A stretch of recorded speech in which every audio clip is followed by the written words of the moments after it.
भारत के एक हरियाली से घिरे गांव नरैना में एक 18 वर्षीय लड़का रहता था, नमन। उसका जीवन आम था। सुबह खेतों में पिता के साथ काम, दोपहर में गांव के सरकारी स्कूल की पढ़ाई और शाम को मिट्टी से सने हाथों से मां के साथ चूल्हे में मदद। नमन के पिता एक छोटे किसान थे जिनकी जिंदगी मौसम और मिट्टी की मेहरबानी पर निर्भर थी। उन्होंने हमेशा नमन से कहा, बेटा, मेहनत में ही सब कुछ है, सपने मत देखो, वो सिर्फ शहर वालों के लिए होते हैं। पर नमन के भीतर कुछ और ही चलता था। जब सब चुप होते तब वह चुपचाप आसमान की ओर देखता और सोचता, क्या मैं सिर्फ खेत जोतने के लिए ही पैदा हुआ हूँ? क्या मेरी पहचान सिर्फ एक किसान का बेटा होना है? एक दिन गांव के स्कूल में जिला स्तर की विज्ञान प्रदर्शनी की घोषणा हुई। सभी छात्र उत्साहित थे, लेकिन नमन के भीतर अजीब सी हलचल थी। उसने अपने अध्यापक गिरीश सर से पूछा, सर, क्या मैं इसमें हिस्सा ले सकता हूँ? गिरीश सर मुस्कुराए, क्यों नहीं नमन, तुम में कुछ खास है, बस तुम्हें खुद पर यकीन नहीं है। यही वो क्षण था जब नमन को पहली बार अपने भीतर से आवाज आई, खुद को पहचानो, तुम कुछ कर सकते हो। लेकिन रास्ता आसान नहीं था।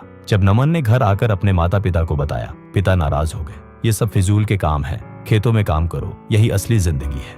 पड़ोसी हंसने लगे, अरे किसान का बेटा साइंटिस्ट बनेगा अब। नमन का मन टूटने लगा, लेकिन माँ ने चुपचाप उसके सिर पर हाथ रखकर कहा, अगर तुझे लगता है कि तू कर सकता है तो जरूर कर, मत डर बेटा, तेरे पंख अभी खुले नहीं है, उड़ान बाकी है। गिरीश सर नमन के लिए मार्गदर्शक बने।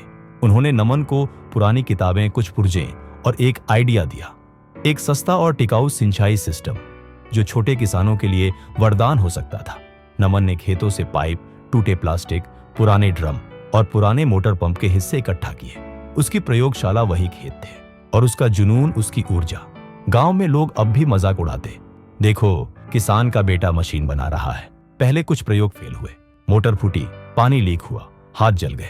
कई रातों तक वह चुपचाप खेत में बैठा रहा, लेकिन हर बार उसने खुद से कहा, मैं हार नहीं मानूंगा, मुझे खुद को साबित करना है, खुद को पहचानना है। गांव के कुछ बच्चों ने उसकी मदद करनी शुरू की। वे नमन को भैया कहकर बुलाते और उत्साह से उसके साथ लग जाते। मेहनत रंग लाने लगी। आखिरकार नमन ने एक ऐसा सिंचाई मॉडल तैयार किया जो सौर ऊर्जा से चलता था और एक छोटे खेत को बिना किसी बाहरी बिजली के सींच सकता था। जिला प्रदर्शनी में जब नमन पहुंचा, वहां बड़े बड़े स्कूलों के छात्र थे, चमचमाते मॉडल, अंग्रेजी में प्रेजेंटेशन। नमन की धोती और देहात की भाषा पर कुछ लोगों ने ताना मारा, लेकिन जब बारी नमन की आई, उसने न शर्माया न डगमगाया। उसने अपनी टूटी फूटी हिंदी में कहा, मैं किसान का बेटा हूँ, मैंने देखा है खेतों में सूखा, मैंने देखा है मेरे पिता की आंखों का पानी जब फसल बर्बाद होती है। इस मशीन से एक गरीब किसान भी खेत सींच सकता है, वो भी बिना बिजली के। मैं वैज्ञानिक नहीं हूं, पर मैं जानता हूं कि असली जरूरत क्या होती है। पूरे हॉल में सन्नाटा छा गया। फिर तालियों की गूंज उठी। नमन को जिला स्तर पर पहला पुरस्कार मिला। उसे राज्य विज्ञान सम्मेलन में आमंत्रित किया गया, जहां उसकी मशीन को people's innovation of the year घोषित किया गया।